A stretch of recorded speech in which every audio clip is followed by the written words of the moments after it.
আসসালামু আলাইকুম। আশা করি সবাই বালা আছেন। আঙ্গর ছাদের সাইড দিয়ে একটা কারল গাছের মধ্যে ঘুঘু পাখি ২ টা বাচ্চা তুলছে। মোটামুটি বড় হইছে। এখন চিন্তা করলাম যে মানুষ কইলো ঘুঘু পাখিরে আর কি শিকারি করুন জানা। এর লিগে একটু শুরু থাকতেই নামাই লইছি। তার লিগে একটা সুন্দর করে বাসা বানাইতেছি মাটির হাড়ির মধ্যে।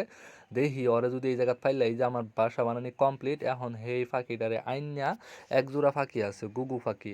একদম বাসা সুদ্ধা নামাইছিলাম। চিন্তা করছিলাম হ্যাগো এই বাসার মধ্যেই রাখবাম। কিন্তু পরে দেখলাম যে না, যে পরিমাণ আজ্ঞা মুইতা বইরা থই দিছে এটার মধ্যে রাখলে আমারই পরে অসুখ হয়ে যাবো গা। এর লেগে চিন্তা করলাম যে নতুন করে বাসা বানায় পরিষ্কার জায়গার মধ্যে ওদেরকে রাখি, তাইলে ওদের স্বাস্থ্য ভালো থাকবো, আমারও কোনো রোগ বালাই হইতো না। এই যে দেখুন একেবারে মাত্র লুম্বা ফুটতেছে, চোখটা ফুটছে আর কি, এখন আর কি ওরা তাকায়, কিন্তু এখন আর কি লুম্বা বাইরেইতেছে।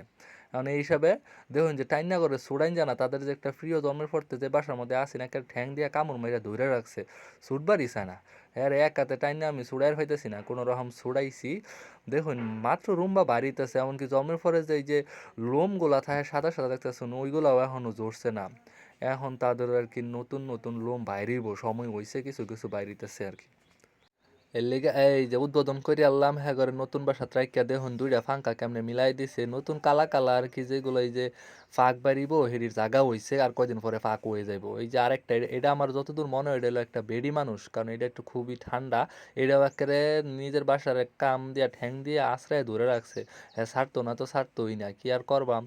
আমার এক মাফও কইরা দেশ তোর আব্বা আম্মার থেকে সরাই এখন আমার আন্ডারে লইছি। সুস্থ থাইস, ঠিক মতো খাওয়া দাওয়া করিস, চিন্তা করিস না, তোর খাওয়া দাওয়ার কোনো অভাব হইতো না, ইচ্ছা মতো খাওয়ামু, খাওয়াই হাইরা তোদেরকে যত্ন করে রাখমু।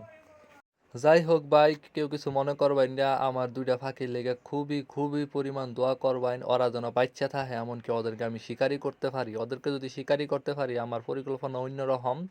তাই দোয়া করবেন যেন ওরা বাচ্চা থাকে, ঠিক মতো খাওয়ায় খাওয়ায় ওদেরকে বাঁচায় রাখতে পারি। তার যেন ওদের আমার যে একটা ইচ্ছা, এই ইচ্ছাটা যেন পূরণ করতে পারি। ওরা কি রাগ করে নাকি আবার শুনছি গুগু ফাঁকি যে রাগ কইরা নাকি মইরা যায়, অবশ্য বাচ্চা। আর দেখুন এটা মনে হইলো একটা পুরুষ বাচ্চা, আমার খালি ঠুহুর মারবার চা, এই বাবা রে বাবা কি পরিমাণ। এটার আমার অবশ্যই এটা একটা হইলো বেড়া ফাঁকি আমার যতদূর মনে হইতেছে, কারণ ওর রিয়াকশন দেখে আমার এটাই মনে হইতেছে যে ও একটা বেড়া ফাঁকি। যাই হোক তুই বেড়া ও আর হলো বেডি ও, আমার উপরে রাগ করিস না, আমার আন্ডারে থাকবি, কোনো রকম চিন্তা করিস না, তোরে ঠিক মতো খাওয়া দাওয়া করায় যত্ন করে রাখবাম একদম আমার কাছে, আমি যেন হুতি হেনই রাখবাম চিন্তা করছি। কারণ ধরা যেহেতু এখনো বাচ্চা, খুব একটা পাইতি না হলে তো একটা ব্যবস্থা করুন লাগবে, একটা লাইটিং এর ব্যবস্থা তো এমনিতেই করুন লাগে, নাইলে তো তোরা এই শীতকালে ঠান্ডার মধ্যে মইরেই যাইবি। এটাই হইলো কথা। যাই হোক এই রাগ করিস না ভাই, আমার ঠুরো মারিস না, আঙ্গুল কিন্তু মুহের ভিতরে ঢোকাই দেম। আর আমার আঙ্গুল যদি তোর মুহের ভিতরে যায় তাইলে আর তোর রক্ষা নাই। আর এটা মনে হয় মাইয়া কত কিউট, কত শান্তশিষ্ট মহিলা।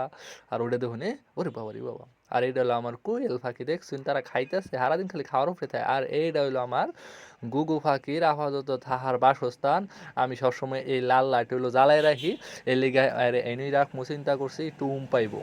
একটু পাইলে তাদের আর কি যে আব্বা আম্মা দিত হেডা লাগতো না, ওরা এমনি থেকে যায় ভাইব।